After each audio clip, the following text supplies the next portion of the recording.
It's 2 a.m. and I'm crying and tired and worn out. If I'm rambling, it's because I've held this in for so long, not wanting to burden friends or family with my marital troubles. I 34F have been with my husband, 37 male, we'll call him Nathan, for 8 years. Ever since our daughter, 3F, was born, I have been unable to trust Nathan with anything, no matter how small. Background context: when I was 19, after a semi-truck driver fell asleep at the wheel and turned my car into scrap metal with me inside it. I have enough metal holding me together that I light up like a Christmas tree for TSA, and physically impaired with good days and bad days. I used a portion of my settlement check to buy a house outright and have it retrofit to accommodate my needs, as I'll eventually require a wheelchair. I work in software development as it's fun and nobody cares if I work from bed on bad days. My husband has not worked in 5 years. Which has been fine until our daughter was born. Between the settlement money, a paid-off house, and my salary, I enjoyed having him here with me. He contributed by handling most of the domestics. We pay for a weekly cleaner with monthly deep cleaning because it gave us more time together. Ever since our daughter was born, it was like a light switch turned off in his head. For our daughter, he would buy the wrong size diapers. Not fully mixed bottles. Put diapers on backwards. Leave out poop-covered wipes. Forget to latch cabinets. This past week, he has gone to the store 3 times because he keeps coming home with the wrong size socks and shoes for her. I eventually just ordered the right ones on Amazon. For me, he has tried to help me with my weekly pill organizer fill up, and several times has spilled the contents of new medications all over the floor. Then, not seeing that he didn't get all of them off the floor, he has repeatedly brought me grapefruit juice to take my medications with, a huge no. He has repeatedly forgotten that I can't have dairy and puts milk in my coffee. Or cheese on a burger. He has broken so many things of mine from being careless. He shattered my laptop because it slipped out of his hand when he tried to pack it for a trip. Even after I said I would pack my own electronics. We've lost so many spoons and forks to the disposal. He tried to replace the head gasket in my car and over-torqued the engine bolt, which shattered inside the block, and 2 different shops said they couldn't repair it. We ended up getting a new vehicle because a replacement engine would have cost $11,000. A week later, he crashed the new car into the garage door because he thought he'd press the brakes, not accelerator. He wanted to do TikToks and streaming as a hobby. I supported him initially. But I quickly noticed a pattern. Anything regarding our daughter or me, he was sloppy and careless. He never whooped his own stuff. He would build entire sets to stream or make videos with, leave the garage, and leave his brain in the garage. It came to a head 4 nights ago. He streamed himself building a new set piece. 9 hours straight. Meanwhile I worked, clocked out early to pick up our daughter from summer camp, cooked and fed both of us, got her ready for bed. He came out to help put her to bed.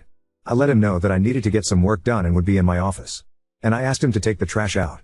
He says he will. 2 hours later, I left my office and the house felt really warm. He'd taken the trash out, but left our front door partially open. And was back in the garage with his game volume really loud. I panicked since our daughter is able to get out of bed and thankfully she was sound asleep. But she could have easily toddled right out of the house and he wouldn't have noticed. Then I noticed a stove top burner was on. With a small pot on it with nothing inside. I didn't use the stove for cooking that night. I popped my head into the garage and said, "Hey, I need you for a minute." I informed him of the door situation and he responds, "I thought I locked it." We checked the camera and no, he did not. I asked about the burner being on and he said he was planning to make ramen and forgot. He pulled the still hot pot off the burner and put it straight into the sink on top of our daughter's favorite plastic plate. Which is now ruined. I'll admit I overreacted and screamed, "What are you doing?" He realized what he'd done and pulls the pot off our daughter's plate. And straight onto the countertop. I grab it quickly and run it under water to cool it down. I tell him I can't tonight. I can't deal with him. I'm taking my meds and going to sleep. He gets a cup from the cupboard, and sets it straight onto the burner that had been on. I hit my limit. I started crying. He kept saying that it was fine, things happen, it's just an accident, he's had a rough day from streaming, he's just tired. Why am I crying? It's just a cup. We can replace it. The anger hit and I said it's because I have a liability and not a partner. He said, "What the fuck does that mean?" I screamed that it's because I can't trust him to do anything. That I'm always having to watch him like a child. Always having to bear the costs of his mistakes. That every time I get careless and think I can trust him to be an adult, I'm always the one getting fucked over. I then said, "I can't see you as a partner anymore. You're just another liability in my checkbook." He immediately stormed out of the kitchen and went to bed. I called my mom and told her what happened. She thinks it's just stress and offered to take our daughter for a week so we could figure this out without our daughter seeing it.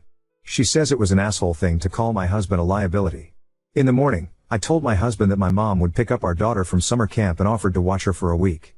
He said okay, and that's the only interaction we've had since. He spends all day in the garage playing games with his friends, making TikToks, and streaming. For food, he's been ordering DoorDash and having the person deliver it in the garage. It's been days and he refuses to be in the same room as me. I've tried messaging him to ask if we can talk. Or figure out a solution. But he's just left me on read.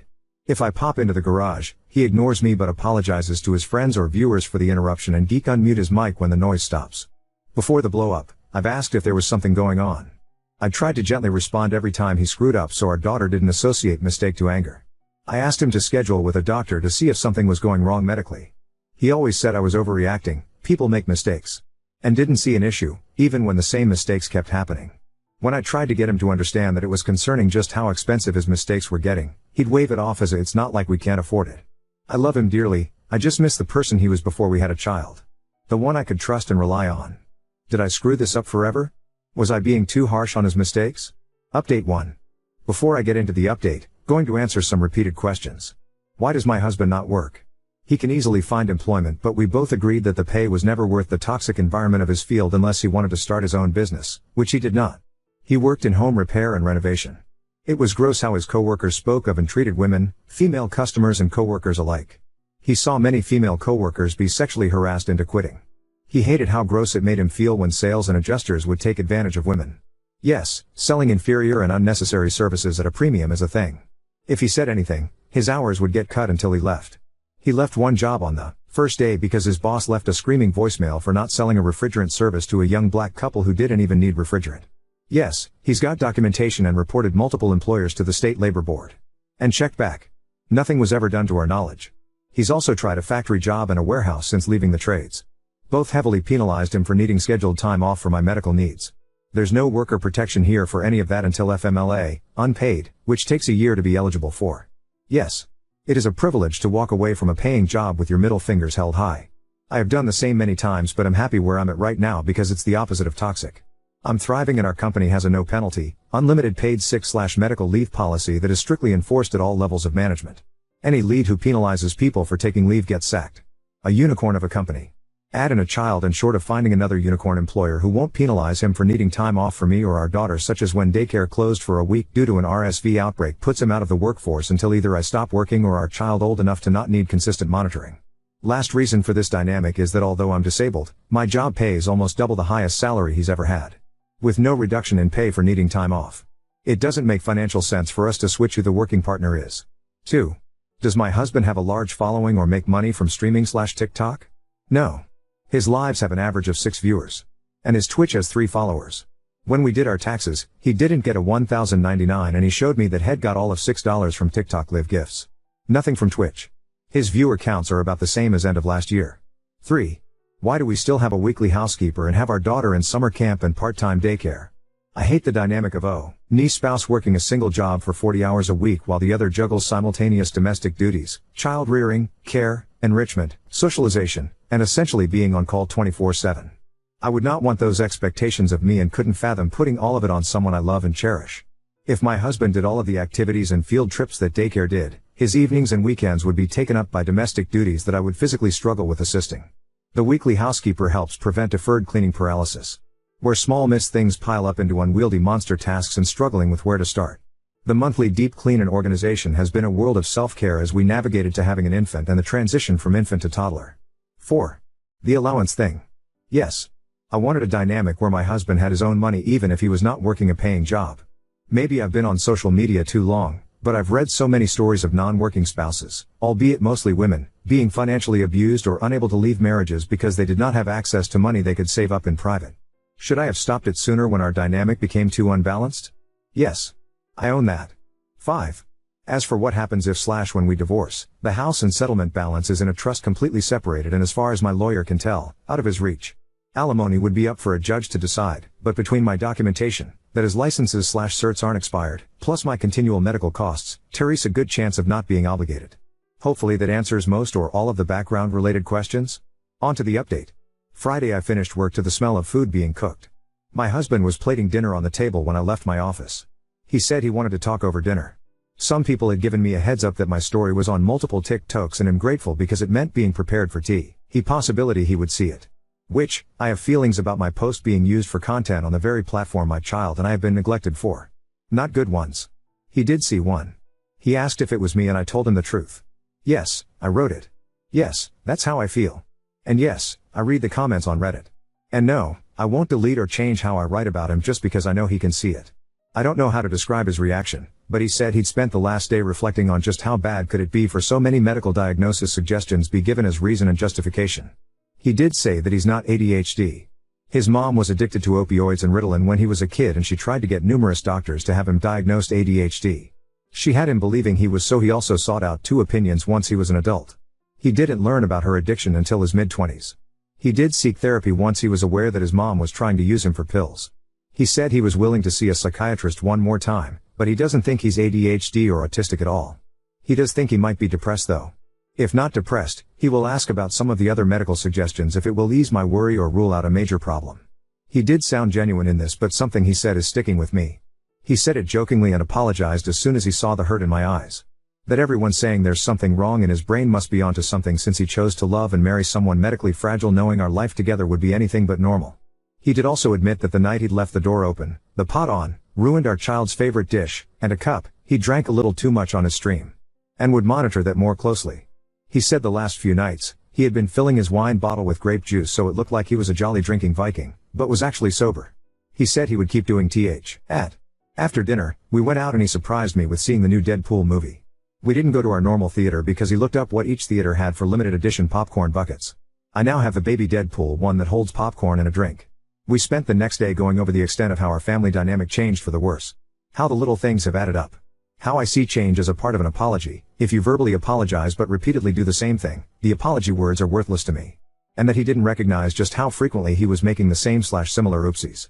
Sunday, we spent talking over short and long term. What needs to change immediately, him scheduling his own doctor appointments. Timelines for expectations. He agreed that replacing or fixing things he caused will no longer come out of our expense account. He will pay it from his allowance account. Which we talked about. I did turn deposits back on, but only for $50 per paycheck. He suggested we keep it that way until he's paid back the cost of repairing the garage and car from earlier this year. He said it will take him far longer to undo the cost of destroying the engine to my last vehicle, but that he's going to step up and find ways to make it right. Just so you know. Yes. I see the red flags. Love bombing. Not knowing how frequently despite repeated talks. Thinking verbal apologies are the final step in apologizing, and not understanding that repeatedly doing the same problem thing is the same as never apologizing. And yes, I know he will read this. Do I actually think this is resolved and we will come out of this as a perfect married couple who stays together until one of us croaks? Not really. Full offense to husband, for now. Is it a potential resolution? Maybe. But my husband is fully aware that he has a lot to make up for, a lot to fix, and a tight schedule to make it happen. And that the lesson for our daughter, later in life, is either going to be taking real accountability can steer a wayward ship back to course. Taking accountability is the right thing to do, even if you don't get the results you wanted, or love alone isn't enough. Now on to next story. Boyfriend's fear of hurting me during sex has caused us to go months without any intimacy, leaving me feeling lonely and unfulfilled. I, 24F, and my boyfriend 23M have been dating for nearly 2 years. I'll skip the unnecessary details about our relationship, but we have a very solid one. We live together and have only really argued once in our entire relationship. However, there is a problem. A little over a year ago I developed thrush. For those of you who don't know, it's basically where a woman's vagina becomes very fragile and she is prone to tearing/blistering/small cuts. It itches a little, too. My God, was that horrific. I was on and off trying different creams, but I was so stupid because my sex drive was incredibly high. My boyfriend, I'll call him Dave for the sake of this post, also had a high sex drive. We're talking boners every day, multiple times a day, maybe up to 8 to 12 times a day depending on what we were up to. We would have sex twice a day, every day for a little over a year. I was vocal about my thrush and there were times where I thought it would go away, so I gave myself the green light and we went at it. To anyone reading this, if you or your partner have thrush, please wait at least a week until symptoms end until you have sex again. Please. Because man, it isn't worth it. Every time we had sex, something down there would tear. Thank God he didn't contract it, but I would yelp in pain and I'd have to clean up blood from our bedsheets. It was hell.